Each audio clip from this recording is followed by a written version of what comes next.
Good morning, my name is Irene Castellano and I would like to present the following study entitled Analysis of L2 Learners' Use of Vocabulary Learning Strategies, a comparative study of CLIL and EFL learners.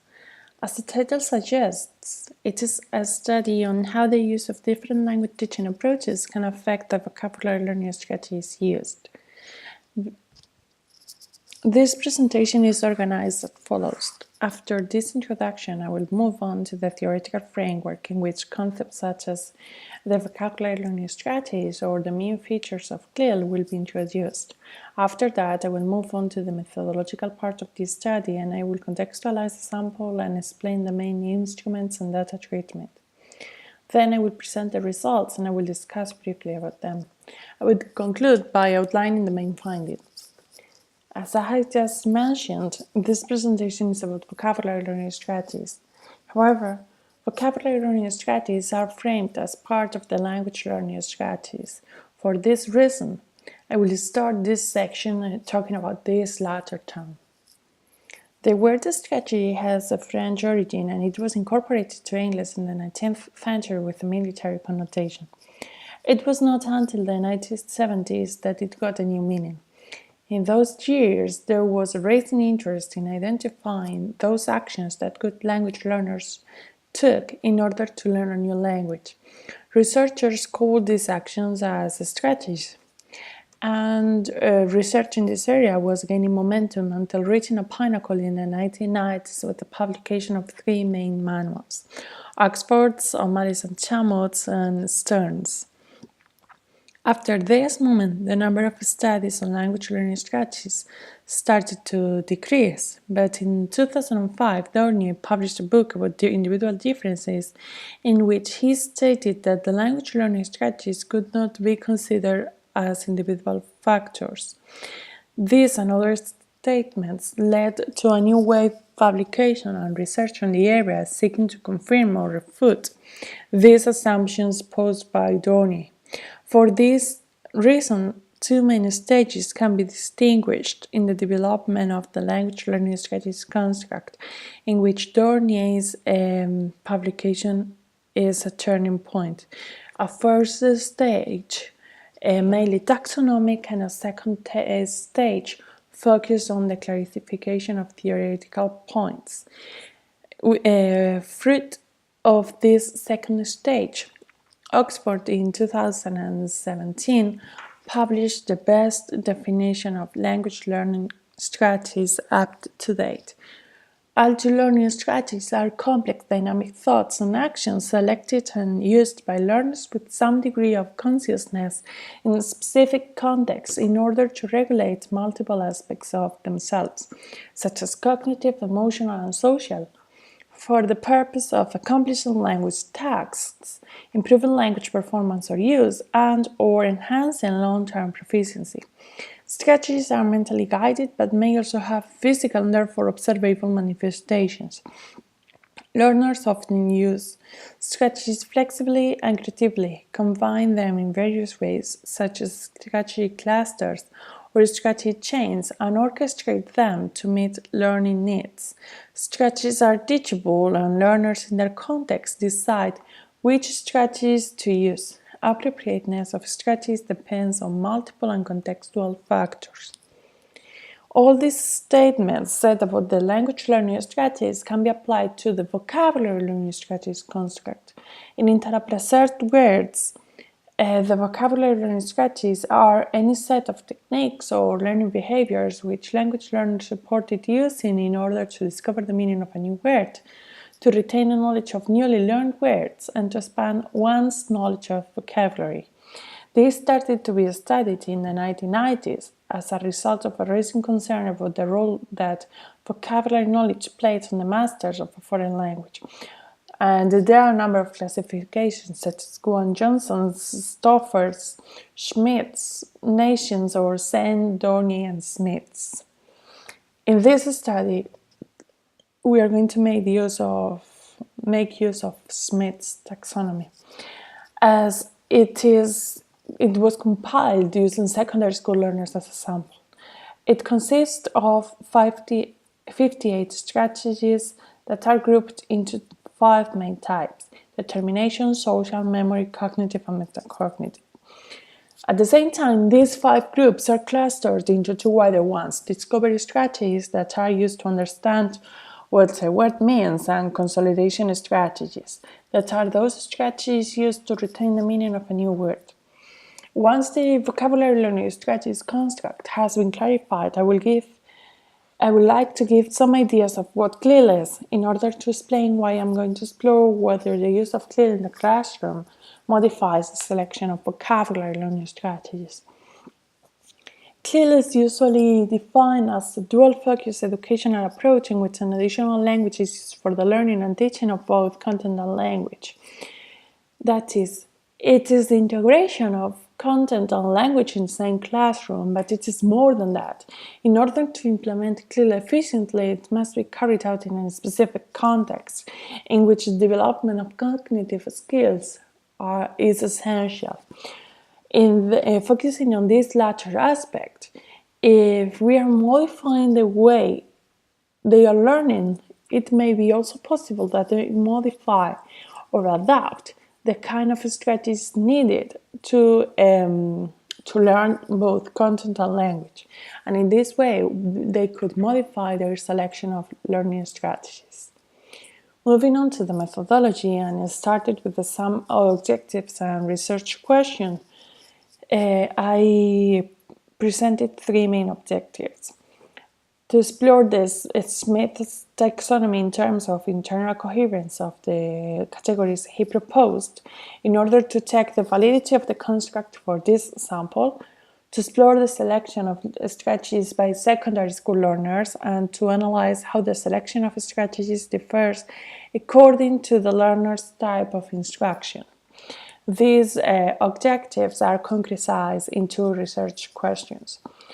First one, do secondary school learners show any preference for some specific vocabulary learning strategies? And the second one, do CLIL and EFL learners' selection of vocabulary learning strategies differ?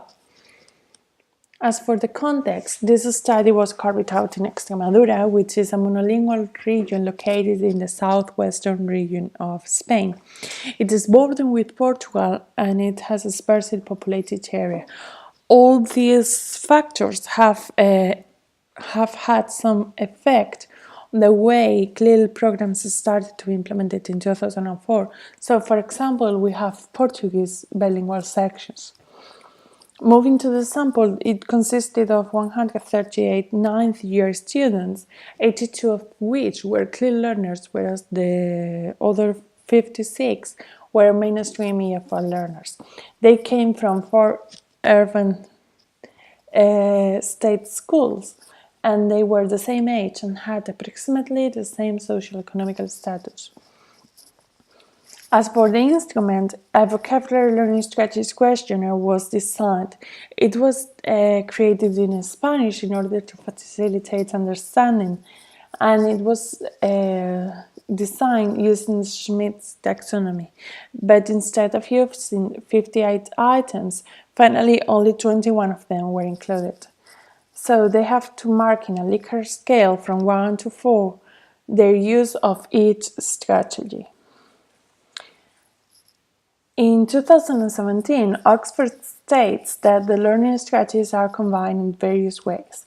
Based on this idea, before analyzing the results, it was important to check whether the participants of this study combined strategies in the same way that Schmidt proposed. A Cronbach self-analysis was carried out.